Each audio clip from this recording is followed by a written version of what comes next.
And first, right now, here on the WHAS11 night team, Brooks Houck is sent off to prison for life, being called a lowlife and compared to the devil. You are going to hear those very comments from the family of Crystal Rogers as they look directly at him today to say it. It's part of our team coverage for you right here tonight. Hello, everybody, and thank you for joining us. I'm Doug Proffitt. The 43-year-old Brooks Houck, convicted of murder for his role in the death of Crystal more than 10 years ago, gets life in prison. And accomplice Joseph Lawson today receiving 25 years in prison. WHAS11's Alexandra Goldberg and photojournalist Jessica Farley begin our coverage with Crystal's mother addressing Houck. I guess I'm going to ask you these questions, Brooks. A decade-long investigation leaves a trail of questions. Did you ever think of how my daughter felt when you murdered her? Did she feel any pain? Did you make sure Crystal knew what you were going to do to her? Did Crystal beg for her life, knowing she had 5 children to come home to? Crystal Rogers' mother, Sherry Ballard, with the still lingering question about her daughter. You can admit your guilt, Brooks, and you can tell me where my daughter is, and that's your forgiveness from God. For 10 years, I've lived with pain and anger and emptiness. Rogers' daughters, Ashley Miller and Kylie Fenwick, speaking directly to Brooks Houck in the Nelson County courtroom. You are nothing but a lowlife. You took a mother of 5 children away. I know you don't care because that's just who you are. I have had so many sleepless nights, and still there are times when I pick up my phone to call her, but I can't because you all murdered her. That's Barbara Roby, Crystal's aunt, not mincing words. You didn't reach out to God before because you're too close to the devil. For 10 years, I have suffered the pain of losing my daughter. Never once have I seen you shed one tear, not one tear. Cameras weren't allowed in the courtroom for the trial of Houck and Lawson, but they were for their sentencing. I hope that you slowly rot away in prison. My only regret is that Kentucky doesn't have the death penalty. But then I think death is too good for you. I hope you have the worst life possible, because that's what you deserve. Crystal's sister, Brooke Bryan, and her brother, Casey Ballard, speaking to Houck's character. You've always smiled, but today I get to go home with my family, and you go to prison for your life, and I'll be the one smiling when I go home. Sherry walking out to a room filled with relief, knowing they'll serve the maximum punishment. The defendants have a right to appeal. That case will go directly to the Kentucky Supreme Court. But still, as this case comes to an end, there's one lingering question. Where are Crystal's remains? In Bardstown, Alexandra Goldberg, WHAS11, on your side. Right now, we have an exclusive interview with Robert Boyd, the attorney for Joseph Lawson, giving us a look at Lawson's reaction to his sentence. Mr. Lawson was expecting it. Ultimately, we're glad to have some finality in this matter, and so is Mr. Lawson, so that we can move on through the appellate process. Boyd said he took the first step in Lawson's appeal today. Judge Charles Sims signing a request for Lawson to have public defenders represent him in the appeal process. Well, now to the folks in Bardstown, the picturesque tourist town that has had the cloud of murder mysteries for all of this time. WHAS11 night team's Alex Dieterer and photojournalist Aspen Hester found they were waiting for this day. You know, Sherry and her kids have been through hell for the last 10 years, and today justice was served. More than 10 years after the death and disappearance of Bardstown mother Crystal Rogers, the day her family has been waiting for. In regard to Mr. Houck's case, it's the sentence of the court that he be confined in a penal institution, therein to remain for a period of life upon his conviction to murder, principal, or accomplice. Inside the courtroom, a stone-faced Brooks Houck received his life sentence for the murder of Rogers. Just what I expected, no reaction. I think he doesn't have any remorse. He has no feelings for anyone but himself. I just think he's a sick individual. And Crystal Rogers' uncle Mike Ballard joining the sea of pink. Family members of Rogers who have shown up to every trial, every hearing, who are still pushing for one final piece of justice. You know, I think to get that final relief, the feeling of peace would be to find Crystal's remains for all of us. Whether we ever will, I don't know.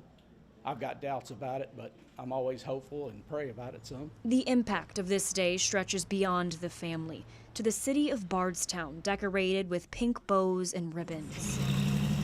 signs that say prayers for Crystal still stand in the middle of Bardstown for a city that has waited 10 years for this day. It's really affected the whole town. You could tell right when you came here that Crystal Rogers case was something that the whole town felt. Bardstown resident Joseph Carnaggio saying he felt joy hearing Houck's sentence. It can't bring Crystal back, but I think that a lot of people are going to have a little bit of weight lifted off of their shoulders and their hearts, you know, they have that closure they're looking for. A major moment for this picturesque town, but not one of closure. What happened to Crystal still isn't known. In Bardstown, Alex Dieterer, the WHAS11 night team on your side. And we've got a lot more to bring you on this. In fact, in just a few minutes, you can watch our brand new special report. Tonight, the Crystal Rogers case, the final sentencing. Join me along with Alexandra Goldberg in Bardstown and WHAS11 News legal analyst Nick Mudd talking about the still unknowns, a motive, and the whereabouts of Crystal's remains. Plus the civil lawsuits that is next in this case. It's at 11:30 on the free WHAS11 Plus app. That's how you can watch it. Download on your TV and watch for free. More top stories for you right now on the night team. 10 months since the deadly Jividon plant explosion, we're getting closer to what's next for the large property right in the heart of the Clifton neighborhood. WHAS11 night team's Clarice Shaley and photojournalist Levi Hammer were there as neighbors painted a picture of the future. Today, we're kind of looking forward as opposed to looking back. Another meeting in the United Crescent Hill Ministries about the destroyed Jividon plant. But this one is about the future. I wouldn't have asked for you all to come out tonight if I didn't think that we could shape what it looks like. I haven't heard anything. I'm waiting. Months after the fatal explosion, not much has changed with the plant off Payne Street, besides home renovations and for sale signs.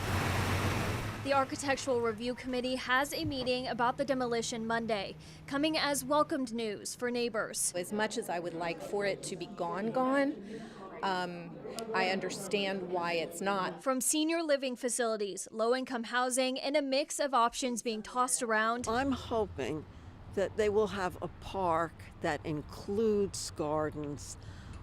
It was so fulfilling. Input on the future of the site doesn't come without challenges. The city hasn't been able to purchase the nearly 3-acre property. As major demolition of the Jividon plant is preparing to start, the hope is what will come next on this site can bring the community closure. I want to make sure that whatever happens on that 3-acre site is going to be something that enhances our neighborhood and continues to contribute to the vitality that's developed here. It certainly can be a place that can memorialize the area and a place to bring comfort. Thinking of the people displaced from their homes and investments, and especially of the families who lost loved ones. In Clifton, with photojournalist Levi Hammer, Clarice Shaley, WHAS11 night team on your side.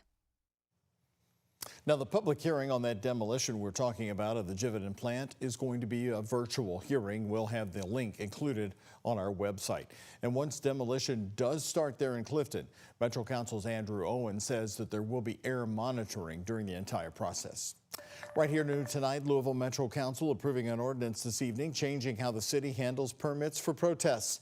The legislation creates new exceptions, allowing peaceful demonstrations to take place without a parade or a parking permit, as long as protesters don't block emergency vehicles or prevent access to public spaces. Republican Councilmember Anthony Piagentini from District 19 says the goal is to level the playing field. I'm giving people an equal footing as long as they're meeting these requirements. I'm reducing the burden that they can exercise their First Amendment rights. That is what we're doing here. Supporters argue the change makes the law consistent with how mayors have handled protests in recent years. Opponents worry that it could create confusion over traffic and lead to unequal enforcement. The measure passed with 4 yes votes, 2 no votes, and 1 present vote. Updating the tragedy in Pennsylvania tonight that was the lead story on ABC's World News Tonight. 3 Pennsylvania police officers are dead tonight, 2 others in the hospital after gunfire erupted during a domestic-related investigation in York County, Pennsylvania. Officials say the officers were serving a warrant in North Corduroy Township when the suspect opened fire. This is located more than 100 miles west of Philadelphia. Nearby schools and homes were ordered to shelter in place as the massive police response unfolded. Pennsylvania Governor Josh Shapiro addressing the attack. This kind of violence isn't okay. We need to do better as a society. We need to help the people who think that picking up a gun, picking up a weapon is the answer to resolving disputes. The two surviving officers are in critical but stable condition tonight, and the shooter was killed by police. The FBI and ATF are assisting state police with their investigation. Another story right after this is brand new on the night team and only on WHAS 11 tonight. The family of a victim of gun violence in downtown Louisville is speaking out and wanting change. The night team's Jose Alonso with that story right after this.